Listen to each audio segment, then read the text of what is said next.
Bismillahirrahmanirrahim.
Alhamdulillahirabbil alamin wassalatu wassalamu ala sayyidina Muhammadin wa ala alihi wa sahbihi ajma'in. Amma ba'du, fa inna asdaqal hadithi kitabullah wa khairal hadi Muhammadin sallallahu alaihi wasallam. Syarrul umuri muhdatsatuha wa kullu muhdatsatin bid'ah wa kullu bid'atin dhalalah. Ishrah li sadri wa yassir li amri وعقدة من لساني يفقهوا قولي يا فتاه يا عليم يا رزاق يا كريم افتح لنا فتوح عارفين بجودك كرامك يا أكرم الأكرمين سبحانك لا علم لنا إلا ما علمتنا إنك أنت العليم الحكيم وتب علينا إنك أنت التواب الرحيم. Bismillahirrahmanirrahim. Qala al-mu'allif rahimahullahu ta'ala wa nafa'ana bihi wa bi ulumil thumma qala thumma nabbahat ila ightirabi ba'di an-nasi bi amwalihim allati jama'uha wa tharawatihim allati kadasuha wa hiya la tanfa'uhum fil qiyamati syai'an. Summa nabba'at, kemudian surah ini menjelaskan, memperingatkan ila igtirari ba'din nasi, terhadap tertipunya sebagian orang di amwalihim, dengan harta-harta mereka, allati jama'uha, yang mereka kumpulkan harta itu, wasarwatihim, dan juga tentang tertipunya mereka akan kekayaan mereka, allati kadasuha, yang mereka timbun akan kekayaan, wahya la tanfa'hum fil qiyamati syai'a, padahal dia itu, artinya harta mereka dan kekayaan mereka, la tanfa'hum fil qiyamati syai'un, tidak bermanfaat, tidak memberikan manfaat pada mereka pada hari kiamat sedikit pun. Wa dzakaratum bi hikmatillahi fi tawdihi li ibadihi tariqal hidayati wa tariqad dhalal. Dan surah ini juga mengingatkan kepada mereka hikmahnya Allah menjelaskan kepada hamba-hambanya dari hidayah, jalan untuk menempuh hidayah, wa tariqad dhalal, dan jalan yang menuju kesesatan. Ayat yang terkait adalah wa ma yughni anhu maluhu idza taraka inna alaina al-huda wa inna lana al-akhirata wal. Jadi pada surah ini ia memperingatkan kita, mengingatkan kita akan sebagian manusia, ya sebagian, tak sebagian besar, tak sebagian kecil, Mereka itu iktiraf, tertipu dengan harta kekayaan yang mereka kumpulkan. Apalagi wasarawati, dan juga kekayaan mereka allati kadasuha, yang mereka tipu, yang mereka kumpulkan. Bahwa semua itu tanpa mereka sadari justru mereka tertipu. Mereka sangka harta kekayaan mereka itu akan mengekalkan mereka. Harta yang dimaksud, kekayaan yang dimaksud bukan hanya harta dan kekayaan bentuk materi, bentuk uang, tapi kekayaan kita tuh banyak ya. Termasuk kekayaan itu adalah juga kekuasaan, karena dengan kekuasaan mereka dapat memperoleh kekayaan, maka mereka ingin berkuasa supaya menjadi kaya. Itu pun kekayaan. Maka mereka pertahankan kekuasaan itu. Mereka pertahankan supaya mereka langgeng akan memperoleh kekayaan. Karena setelah mereka tidak berkuasa, maka akan berkurang kekayaan. Kalau tidak disadari, berapa banyak di antara kita setelah tidak menjabat, setelah pensiun pada usia berapa pensiun? 60 atau 58, 60 dia pensiun, hilang semuanya. Akhirnya mungkin 55 dia pensiun, padahal seangkatan masih gagah-gagah, tiba-tiba stroke. Gara-gara pensiun stroke. Bingung mau ngapain? Kenapa? Biasanya pagi-pagi sudah mengambil sepatu, berangkat, ada supir, nyupirin, sampai kantor dihormati, dibukain pintu, disediain, makan siapin. Tiba-tiba pensiun belum? Bingung nggak? Karena tangan nggak laku lagi. Nah, jadi mau ke masjid malu. Kenapa? Tumben ke masjid. Kecil ya. Jangan apa. Kalau ada teman kita dari kita yang itu, biarin dia cuma. Orang di mana udah di sini berkomunikasi, dia biarin apa? Daripada nggak sama sekali. Ya. Sekarang ke masjid itu macam-macam. Jangan diarah-arah. Masjid mengawini ya. Biar apa mengundang gitu. Ya, biar aja. Hidayah Allah kan datang nggak tahu kapan datangnya kan. Ya. Kenapa bisa seperti itu? Karena dia menyangka bahwa dengan kehidupan macam itu, kekayaan yang dia peroleh dengan berupa jabatan, merasa dia terhormat dan bisa memperoleh kekayaan. Nah kemudian habis semua itu.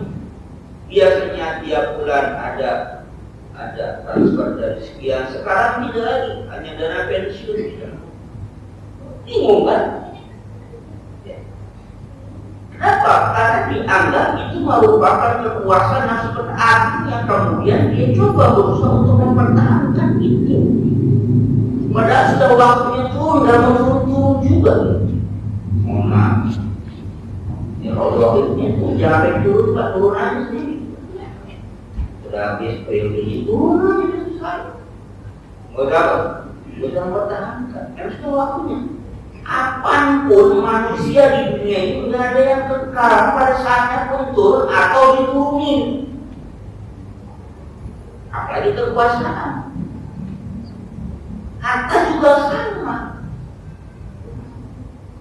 Sekarang kan betapa indahnya itu yang namanya Pulau Hawaii. Dia kan Hawaii, betapa indahnya itu kan indah lihat mata luar biasa, indah bangunannya, indah pemandangan itu ada berbagai-bagai. Coba di Jawa sekarang.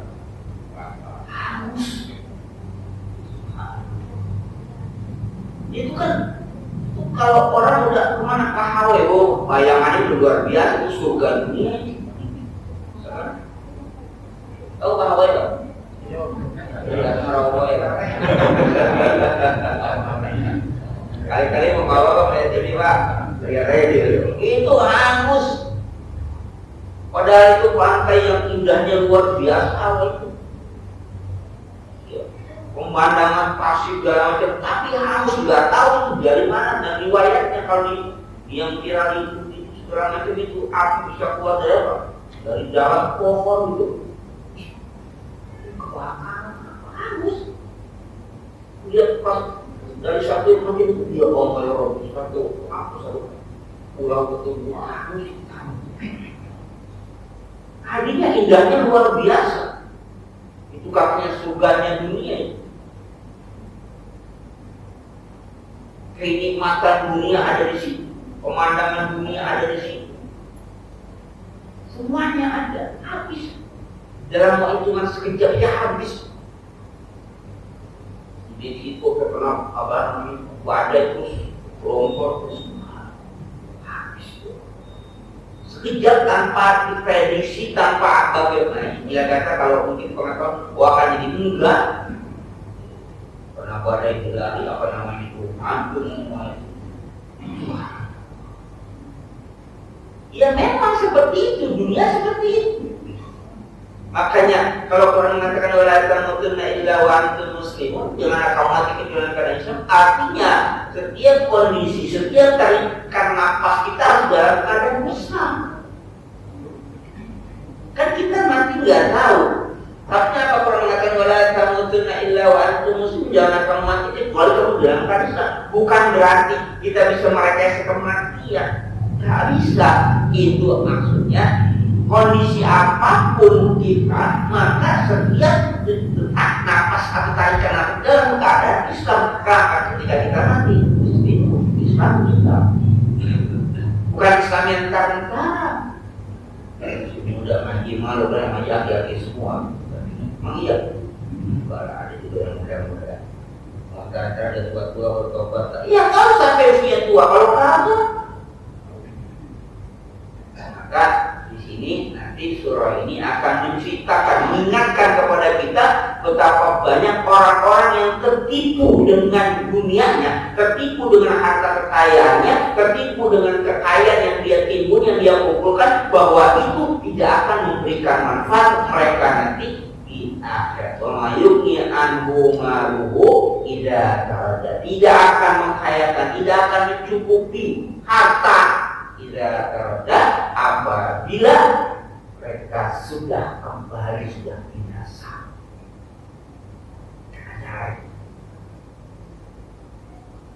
Kali pertanyaannya, apakah kita akan percaya bahwa ketika sudah mati akan apa? Akan ada pembalasan? Dan masalahnya di sini, orang-orang yang mengumpulkan harta begitu banyak, ya udah mati gitu aja kan? Yang nggak ada kepercayaan bahwa setelah mati ada hari bangkit, ada azab kubur, nanti begitu doa ya. Itu kan yang namanya ajaran komunis, ateis kan untuk itu. Maka apapun cara dikerjakan untuk menghasilkan tujuan. Nggak ada kata halal dan haram, yang penting tujuan tercapai. Oh nanti di akhir nggak ada bagi mereka akhir itu, maka apa yang mereka lakukan di dunia? Ya dunia inilah puncak kehidupan. Setelah mati selesai urusannya. Itulah jadinya ketika mereka di dunia, apapun mereka lakukan untuk menghasilkan tujuan mereka, harta, kekayaan, apapun. Yang namanya mati selesai urusan. Maka ketika mereka tidak bisa menyelesaikan urusan dunia, bunuh diri. Padahal bunuh diri itu adalah awal dari kesengsaraan dia. Kalau bagi agama kita, kenapa? Setelah mati, ya dibangkitkan, mempertanggungjawabkan. Tapi bagi mereka, setelah mati, ya mati sudah. Kenapa? Karena ketika dia bunuh diri, tagihan kredit tidak ada lagi. Iya kan? Kan mereka sulit ini. Apa setiap ada tagihan itu kan? Nah, udah mati aja. Ya mati, nggak ada tagihan lagi. Iya. Tapi tagihan Tuhan masih ada. Maka apa? Katakan bahwa ini anhu maruhu tidak.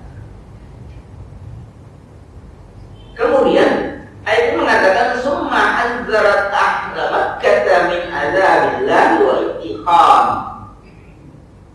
Kemudian surah ini memperingatkan kepada penduduk Makkah, karena surah ini termasuk surah apa?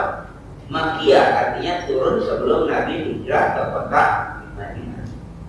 memperingatkan kepada ahli Mekah min azabillah, dari azab Allah, wa istiqamihi, dan apa? Dan balasan Allah Subhanahu wa taala. Mereka di dunia bisa membohongi hakim. Mereka di dunia bisa membayar pengacara yang handal.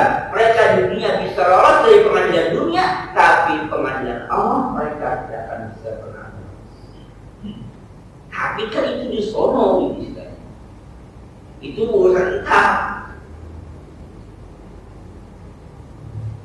Jadi faktor sebenarnya adalah masalah keimanan. Keimanan, kepercayaan kita. Kenapa? Di dunia semuanya sama, iya. Yang halal, yang haram sama. Bapak atau kita dapat duit yang halal, duit yang haram sama. Misalnya ini duit halal, boleh kerja dapat gaji. Yang ini haram, dapat kata riba atau nipu atau korupsi. Tapi ketika dibeli gula, laku nggak?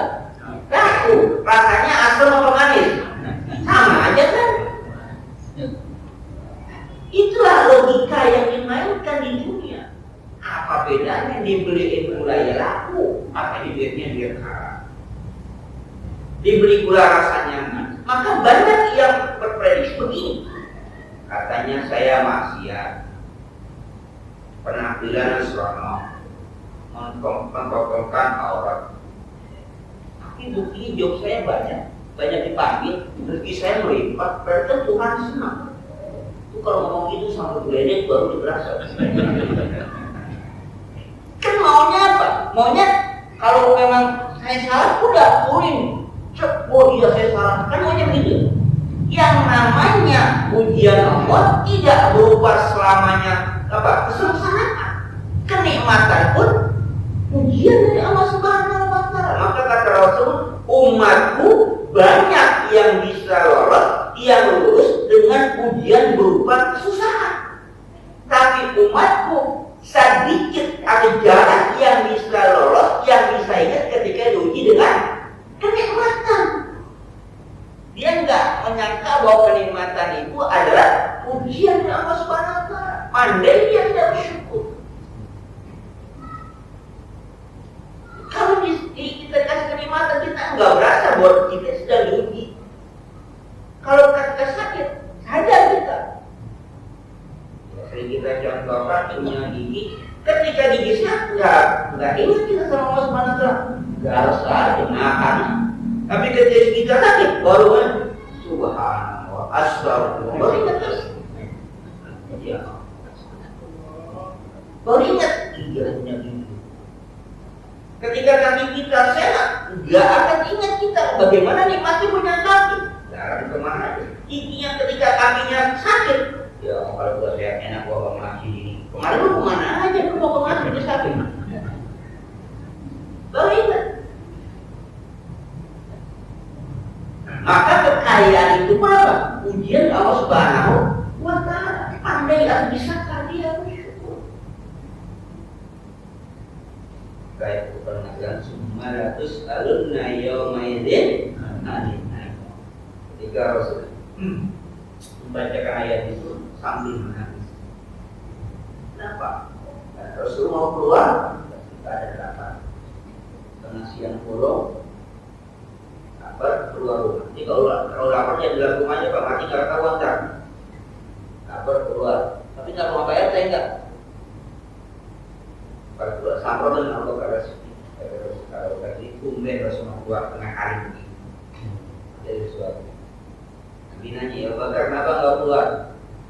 Kalau terus di dunia sahabat ya Rasul mau aku lapar.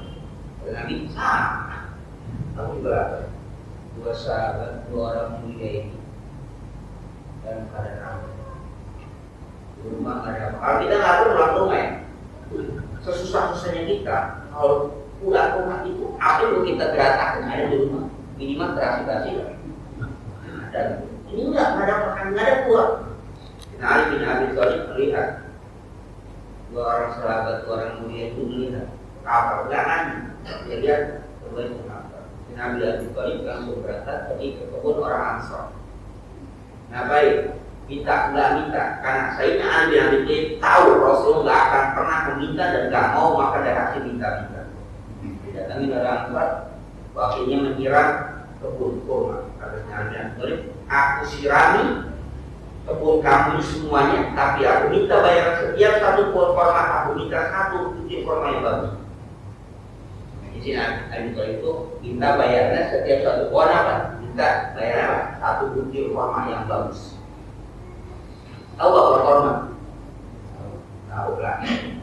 Kalau nggak tahu tanya sama Pak Haji baru pulang dari Mekah. Dari Madinah. Yang jalan-jalan ke kebun kurma. Kita nggak tahu ya kan, kurma itu gede-gede. Dan nyiramnya, yang kita bayangin nyiram dengan kebakaran, nyiram pakai selang, nyiramnya rawa. Itu ngambil di Superman air pakai apa? Pakai ember mungkin, atau pakai kirba. Embernya mungkin kita bayangin, ember kayak kita pakai plastik, belum ada Pak. Bawa embernya kita nggak kuat. Oh, Sayyidina Ali kuat menyirami satu kebun itu. Sayyidina Ali mempunyai keistimewaan yang tidak dimiliki oleh orang itu. Maka Sayyidina Ali itu sebagai algojonya Rasulullah kalau mau perang, karena tebasan pedangnya tidak bisa ditahan oleh tameng. Tahu tameng? Ya, betul. Oh, tameng itu yang buat tukang perisai ya, tidak bisa ditahan. Jadi kalau pedangnya diayunkan, perisai pun hancur. Maka Sayyidina Ali itu pakai apa? Algojonya Rasul kalau mau perang, satu kena dalam. Dan suatu peristiwa di perang Azerbaijan itu, di Persia itu, dia kan menggunakan sistem feeding hidrolik itu. Ya. Nah, jadi para sahabat itu ketika sedang mendobrak itu sengaja oleh dari dalam itu, dirubuhin, akhirnya pada ketinggian pintu yang tebal itu dari kayu, diangkat oleh 4 orang untuk menyelamatkan yang ketiga, nggak berat. Gitu. Sayyidina Ali bin Abi Thalib sendirian diangkat apa? Sendirian diangkat, karena punya kekuatan yang beda dengan manusia. Riwayatnya dia punya kekuatan lebih dari 40 manusia. Dia dua sahabatnya ini kelaparan, dia minta bayarannya 1 butir kurma. Akhirnya dapat satu kantong. Kenapa susah macam itu gak bilang? Rasulullah nggak lapar. Kenapa? Rasulullah nggak mau makan di harta benda. Rasulullah nggak mau makan di harta benda. Dan Rasul nggak pernah minta mengeluh karena kekayaan dan lapar enggak. Tapi kan bisa makan dia. Itulah dimana pentingnya kita mempunyai perhatian pada lingkungan, pada masyarakat kita. Ada hadis mengatakan, kalau kamu tidur dalam keadaan kenyang, tidaklah kamu termasuk orang yang beriman ketika tetangga kamu tidur dalam keadaan lapar. Jadi tidak dianggap beriman, tidak dianggap sempurna imannya seorang tidur dalam keadaan kenyang, tetangganya dalam keadaan lapar. Apa sih? Gua kan nggak tahu.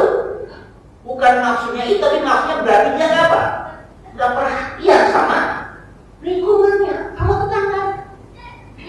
Sayyidina Ali bin Abi Thalib tahu Nabi nggak akan minta. Dikumpulkan itu semua, hasil bayaran dia keringatnya kasih Rasulullah makan. Apa Rasulullah? Mau Rasulullah kan enggak? Tanya dulu, ya Ali dari mana ini? Tanya dulu, kenapa? Tumben punya korma bagus-bagus. Rasulullah jarang makan korma bagus-bagus. Tumben punya korma bagus dari mana ini? Bin Ali bercerita.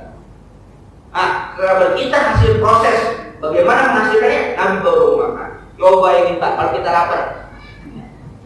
Wah, harap lapar ini. Nabi selektif walaupun lapar. Dari mana ini?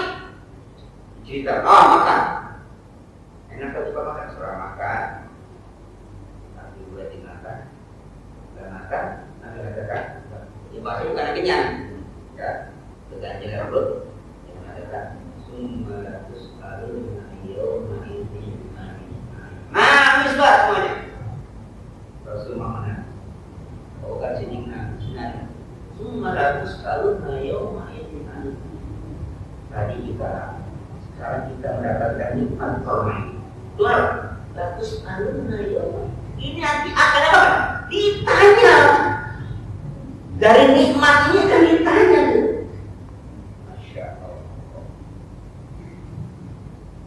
Segitu sekorma-kormanya Pak.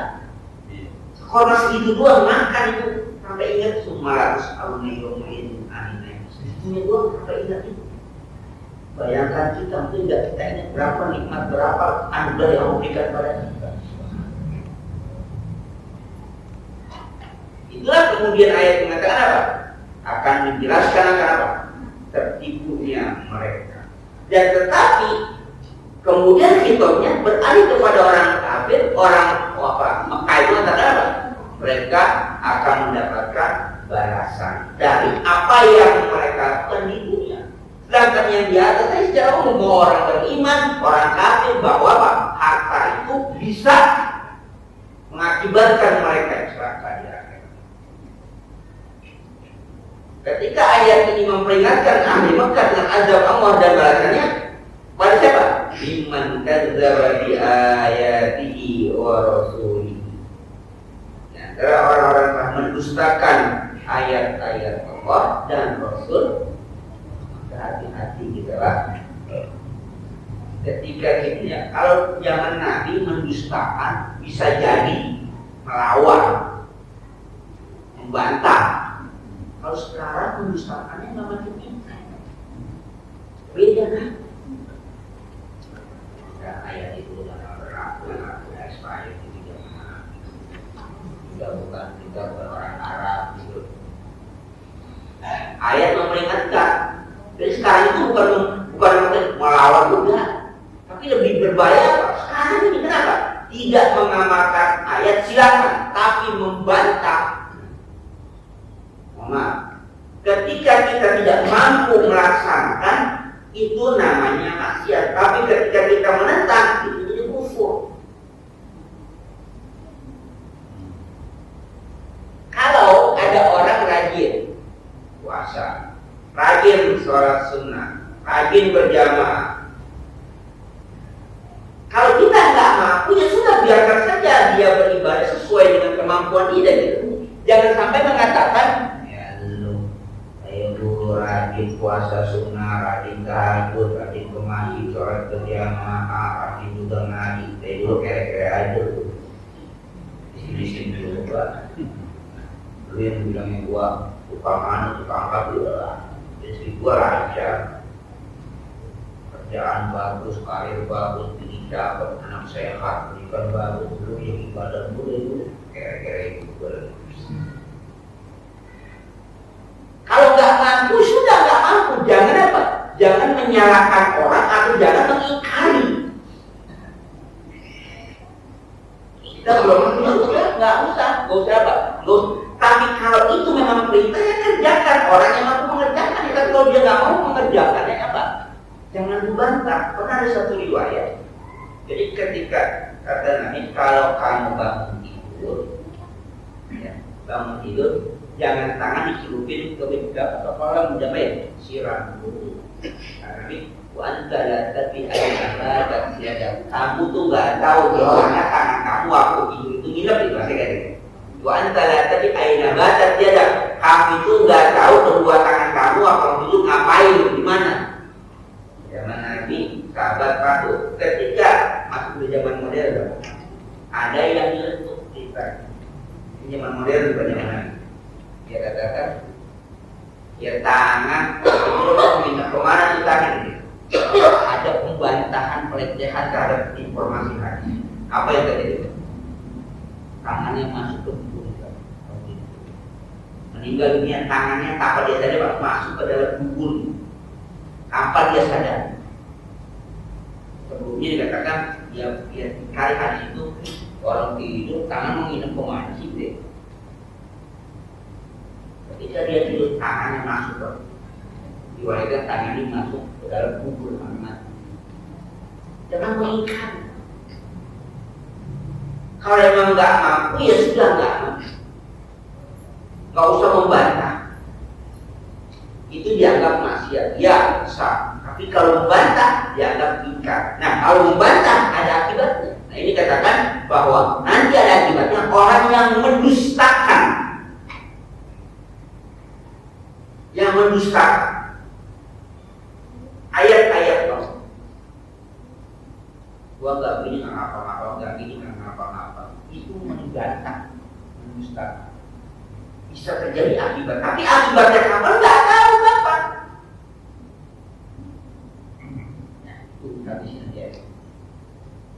Kemudian surat ini mengatakan wa anzarahum min narin hamiyatin. Tawajjahu min syiddatiha. Nanti juga akan diperingatkan mereka dari api yang menyalanya yang akan membakar min syiddatiha yang sangat panasnya. La yadkhuluha wa la yazuqu sya'iraha illa al-kafir syaqi. Tidak ada yang akan memasuki api itu dan juga tidak ada yang merasakan akan panasnya api itu illa al-kafir syaqi, kecuali yang kafir yang apa? Yang celaka. Al-mu'ridu an hidayatillah, yang apa? Yang berpaling, yang menjauh dari apa? Dari Allah Subhanahu wa ta'ala. Fa'anzartukum naran talazza la yaslaha illa al-asfalari kadzdzaba wa tawalla. Itu satu pokok. Kemudian wa khatamatis suratu bi zikri mujaddiril mu'minin as-salih, mu'minin salih.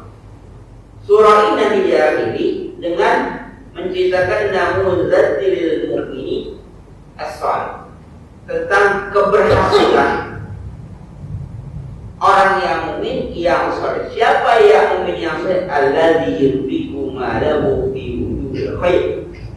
Orang yang menafkahkan hartanya di jalannya.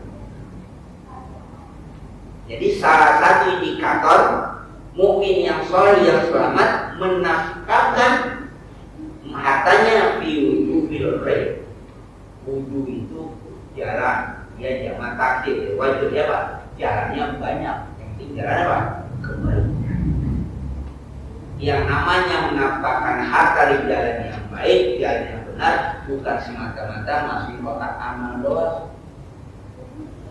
Nafkah pada istri, nafkah pada anak, itu pun juga jalan yang benar dan baik. Karena kita punya kewajiban. Ini namanya memberikan nafkah sedekah, bukan apa? Kotak amal doang. Bukan hanya santunan doang. Bukan karena ada sesuatu acara doang, bukan. Tapi ada anak istri pun apa? Itu juga apa? Sedekah dan nafkah. Dari sekian banyak aktivitas sedekah, yang paling besar pahalanya ada ketika kita menafkahkan dan mensedekahkan kepada keluarga. Perhatikan keluarga. Bukan sedekah pada teman-teman sekantor punya gaji atau naik gaji dapat bonus. Sedekah sama teman-teman sekantor traktir, pulang-pulang kita ngabidi papa habis makan di restoran. Makan apa Pak? Makan para kakak, makan ini dibawa pulang, kagak. Nanti. Yang paling utama siapa? Keluarga. Khairukum li ahlikum wa ana khairul li ahli. Paling baik kamu adalah orang yang paling baik pada keluarga kamu. Wa ana khairul li ahli, dan aku orang yang paling baik pada keluarga aku. Nabi berani mengatakan itu.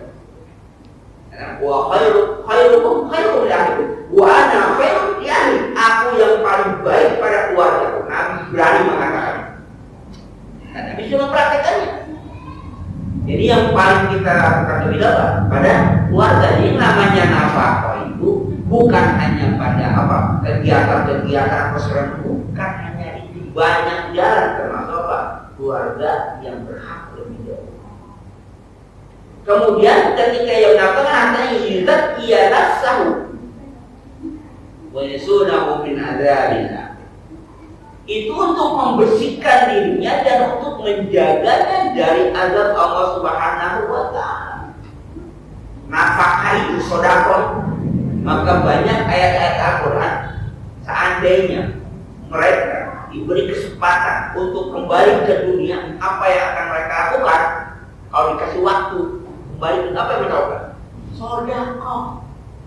Bukannya sholat, bukan puasa. Kalau mereka dikembalikan ke dunia selama dikasih kesempatan sesaat saja, aku akan bersedekah.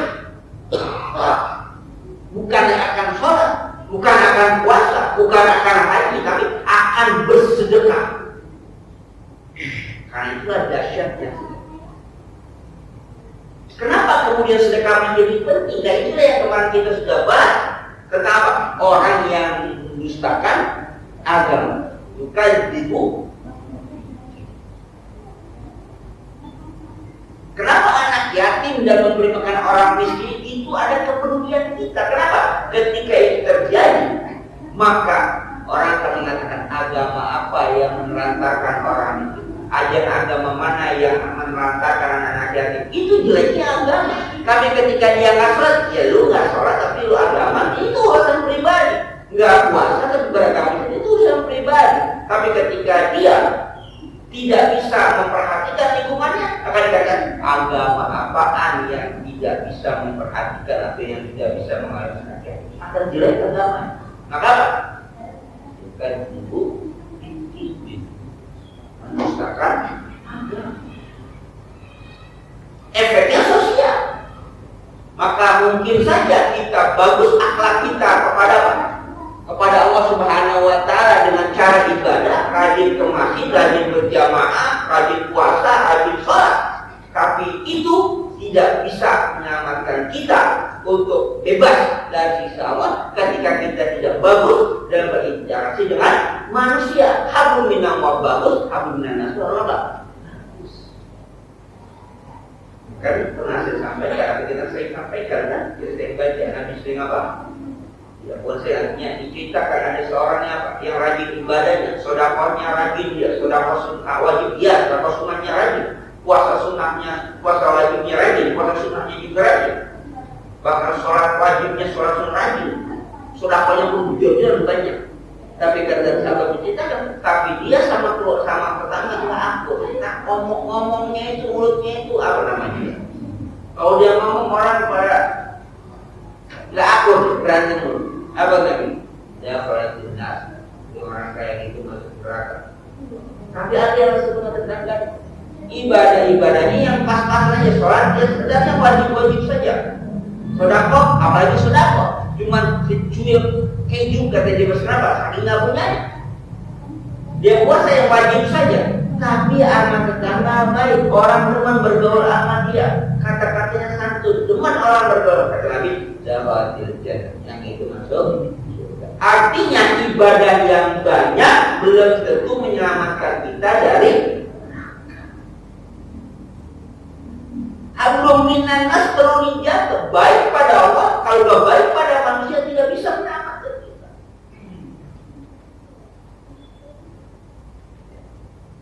Jadi ada ketauhidan kepada Allah yang sifatnya kita katakan dia ada yang sifatnya. Kalau Quran mengatakan hablum minannas, hablum minannas, ya harus seimbang, harus baik.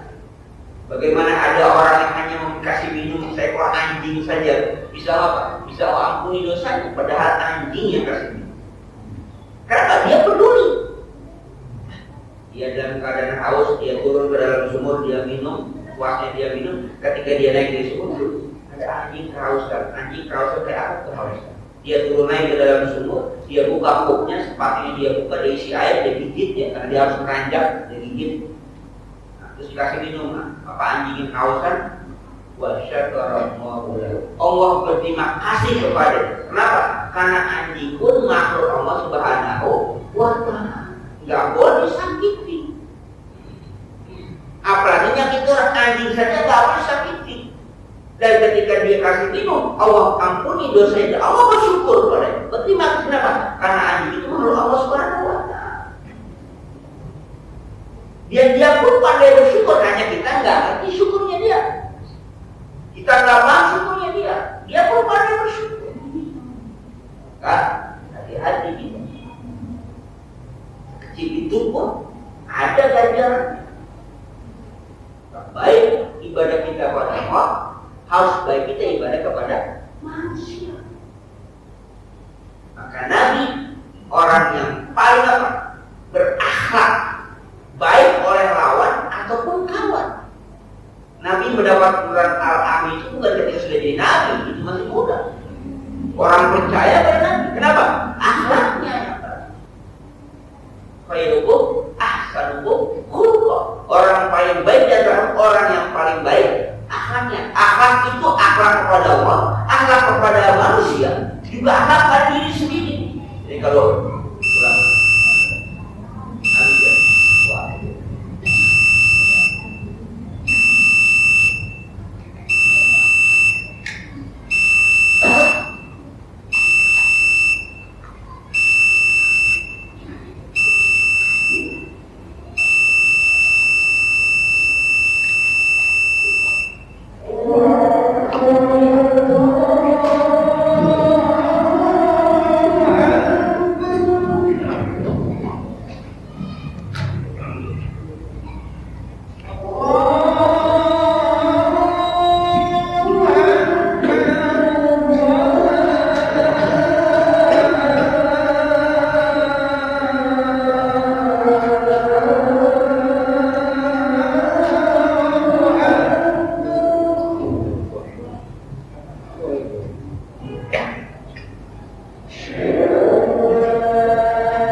اللغة الله أي يشرف ونظر على مصدر الفاتحة.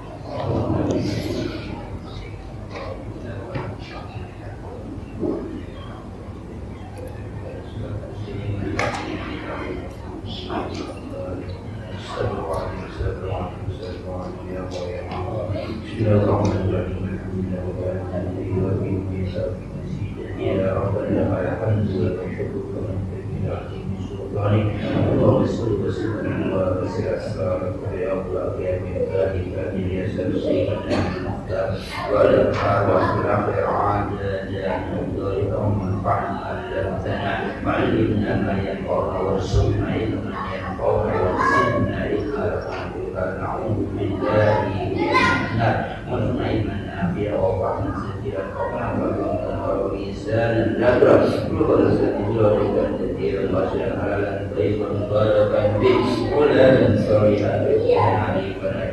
عالما توفيقا حسنا برحمتك يا ارحم الراحمين اللهم الحق حقا اتباعه والباطل باطلا وارزقنا وارحم على مرحوما وتكرم معصوما سبح كل من لك وسيله واستقم السنة وسيلة وتوفنا لا بلاد وسيلة وصلنا في سنة وجنة حبك حب ما يحبك حب ما يحب حبك ومن حبك حب إلينا من الماء والدماء كما تقبل منا إنك أنت الحليم وإنك أنت الوهاب آتنا في حسنة واغفر لنا وتنحى فيما ذاقنا وصلى الله على سيدنا محمد وعلى آله وصحبه وسلم سبحان ربك رب العزة عما يصفون وسلام على المرسلين والحمد لله رب العالمين.